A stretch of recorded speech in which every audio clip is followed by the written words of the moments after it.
الحمد للہ رب العالمین والصلاة والسلام علی سید الانبیاء والمرسلین وعلی آلک واصحابک یا سیدی یا رحمت للعالمین اما بعد فاعوذ باللہ من الشیطان الرجیم بسم اللہ الرحمن الرحیم کل نفس ذائقۃ الموت صدق اللہ مولانا العظیم وصدق رسولہ النبی الامین۔ محبت الفطر پیار سے درود پاک۔ الصلاۃ والسلام علیک یا سیدی یا رسول اللہ وعلی آلک واصحابک یا سیدی یا محبوب رب العالمین۔ میرے واجب القدر، واجب الاحترام، فخر السادات، مجاہد ملت، پیر طریقت، رہبر شریعت، حضور قبلہ سید ذوالفقار حسین نقوی شاہ صاحب اور ہماری محفل کے نقیب محفل اور ثنا خوان رسول، سٹیج پہ بیٹھے تمام دوست سامعین، السلام علیکم۔ اللہ رب العزت جو کائنات کا مالک و مختار ہے،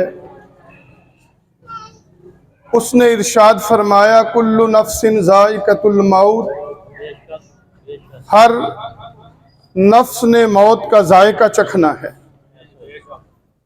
موت برحق ہے، کفن اور قبر پر تو شک ہو سکتا ہے، موت برحق ہے۔ کئی ایسے لوگ ہیں جنہیں کفن نصیب نہیں ہوا، قبر نصیب نہیں ہوئی، جہاز میں حادثہ ہوا، دریا میں حادثہ ہوا، لاشیں بہہ گئیں نہ ملیں۔ کفن اور قبر پر تو شک کیا جا سکتا ہے، پر موت پر شک نہیں۔ ہر بندہ مسلم اور غیر مسلم، ہر مکاتب فکر کے لوگ اس پر اکٹھے ہیں کہ موت برحق ہے۔ جتنی کسی کی عمر ہے اس نے گزارنی ہے، چلے جانا ہے۔ کوئی آ رہا ہے، کوئی جا رہا ہے، آج اس کی باری ہے، کل ہماری باری ہوگی۔ کل من علیہا فان، ہر چیز نے فنا ہونا ہے۔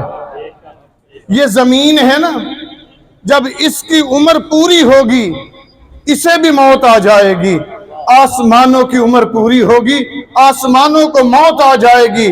ستاروں کی عمر پوری ہوگی، وہ بے نور کر دیے جائیں گے۔ اٹھائیے قرآن ذرا پڑھیے، سنیے۔ اذا السماء انفطرت واذا الكواكب انتثرت واذا البحار فجرت واذا القبور بعثرت علمت نفس ما قدمت واخرت۔ زمین کی عمر پوری ہوگی، اسے بھی موت۔ آسمان کی عمر پوری ہوگی، اسے بھی موت۔ ستاروں کی عمر پوری ہوگی، انہیں بھی موت۔ باقی رہ جائے گی تو اللہ رب العالمین کی ذات باقی رہ جائے گی۔ کل من علیہا فان ویبقى وجہ ربک ذو الجلال والاکرام، اللہ کی ذات باقی رہ جائے گی۔ وہ کتنا خوش نصیب بندہ ہے جو اپنے دوستوں کے کندھوں پہ چڑھ کر، اپنی اولاد، اپنے بیٹوں کے کندھوں پہ چڑھ کر، پھولوں کے ہار پہن کر اپنی قبر تک پہنچتا ہے۔ وہ بڑا ہی خوش نصیب بندہ ہے جسے قبر بھی ملی، کفن بھی ملی، دوستوں کے کندھے بھی ملے، اپنی اولاد کے کندھے بھی ملے، اور فاتحہ کے لیے سب لوگوں کی دعائیں بھی ملتی ہیں۔ موت جو ہے نا، یہ بہت بڑا ایک انعام ہے۔ ذرا توجہ فرمائیے، ادھر ادھر نہ دیکھیے۔ موت بہت بڑا ایک انعام ہے۔ جب موت آتی ہے تو اس کے بعد محب جو ہے وہ اپنے محبوب سے ملتا ہے۔ آپ سنیں گے بات تو حیران رہ جائیں گے، کبھی ایسا بھی ہوتا ہے؟ ہمارے ہاں جب کوئی مرگ ہوتی ہے تو ہمیں بڑا غم، بڑا فکر، بڑی سوچ، ہم روتے ہیں اس لیے کہ ہم دنیا چھوڑ کے جا رہے ہیں۔ ہمیں دنیا کی محبت ہوتی ہے، مال کی محبت، ہم چھوڑتے ہیں، ہمیں غم ہوتا ہے۔ آئیے صحابی رسول، عاشق رسول حضرت بلال حبشی رضی اللہ تعالی عنہ کی بات سنیے، بندہ حیران رہ جائے گا کہ صحابہ کا یہ انداز تھا۔ ہم روتے ہیں، میرے بیٹے کا کیا بنے گا، میری اولاد کا کیا بنے گا، میرے بھائی کا کیا بنے گا، میری بیوی کا کیا بنے گا۔ سنیے دلوں پہ ہاتھ رکھ کے، جب آپ کی موت کا وقت قریب آیا نا تو بیوی پاس تھی تو کہا واہ تارابا، واہ تارابا، کتنی خوشی کا موقع ہے، موت آ رہی ہے۔ کہا کتنی خوشی کا موقع ہے۔ بیوی کہنے لگی حضور یہ نہ کہیے واہ تارابا، آپ کہیے واہ کارابا، دکھ کی گھڑی ہے، میں بیوہ ہو رہی ہوں، میں بیوہ ہو رہی ہوں، آپ کہہ رہے ہیں یہ تو بڑی خوشی کا موقع ہے۔ فرمایا تو نہیں جانتی ادھر بلال کی سانسیں مکمل ہوگی، سانس نکلے گی، ادھر بلال کا سانس نکلے گا، ادھر محمد مصطفیٰ سے ملاقات ہو جائے۔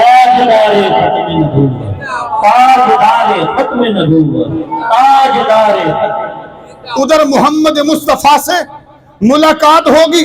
بتاؤ یہ غم کا موقع کہ خوشی کا، انہیں پتا تھا یہ دنیا عارضی ہے، اسے چھوڑیں گے، موت آئے گی تو سامنے دیدار محمد مصطفیٰ ہوگا۔ ہم چونکہ دنیا ہمارے دلوں میں، دماغوں میں، سوچوں میں غالب ہے، صبح ہوتی ہے تو دنیا، شام ہوتی ہے تو دنیا، سوتے ہیں تو دنیا، اس لیے ہمیں دنیا چھوڑنے کا غم ہے، انہیں دنیا چھوڑنے کا غم نہیں، اصلی گھر جانے کی خوشی ہے کہ جب موت آئے گی تو دیدار محمد مصطفیٰ بھی ہوگا اور اللہ کا جمال بھی مل جائے گا۔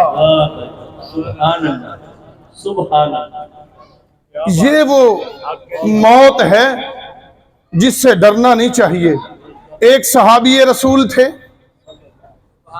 وہ بیمار ہو گئے، دوسرے صحابہ گئے، جب دیکھا بیماری حد سے بڑی ہے، موت کے آثار نظر آئے، غمگین ماحول تھا، اب صحابہ نے سارا ماحول بدلا، کیا ایک جملہ کہا واہ بھائی واہ، یہ بخار کتنا خوش قسمت ہے جو تجھے محبوب سے ملا دے گا۔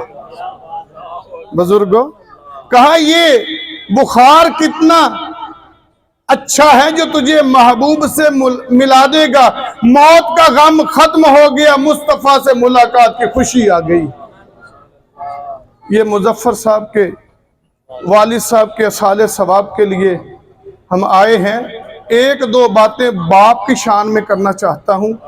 آج کل جو ہمارا ماحول ہے نا، آج کل کے نعت خانوں نے ماں ماں ماں کر کے نا باپ کو ایک نکر پر لگا دیا ہے، باپ کی شان کا نہیں بتلاتے، جملہ کیا پڑھتے ہیں، کوئی کہندہ نہیں گھر آ تے ماما جدو مر جاندی ہیں، یہ کہتے ہیں نا۔ آپ اپنے دلوں پہ ہاتھ رکھیں، آپ باپ ہیں، کبھی آپ نے یہ کہا ہے کہ میرا بیٹا گھر نہ آئے؟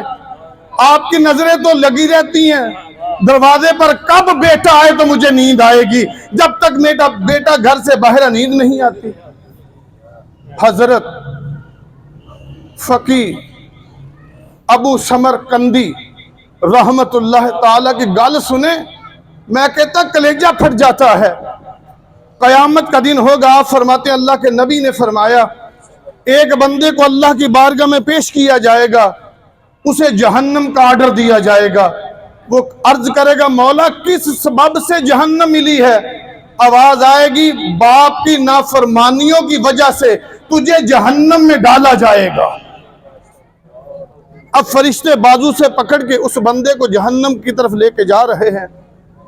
سمرقندی نے کیا لکھا، ہمارے دماغ پہ جو چربی چڑھی ہوئی ہے نا، ہم اپنے باپ سے کہتے ہیں تو ساری عمر ساڈے لئے کی کیتا ہے، تو دے پراواں نوں کھوا چھڑے ہے، تو ساڈے لئے کی کیتا۔ تو سنیے ذرا توجہ سے،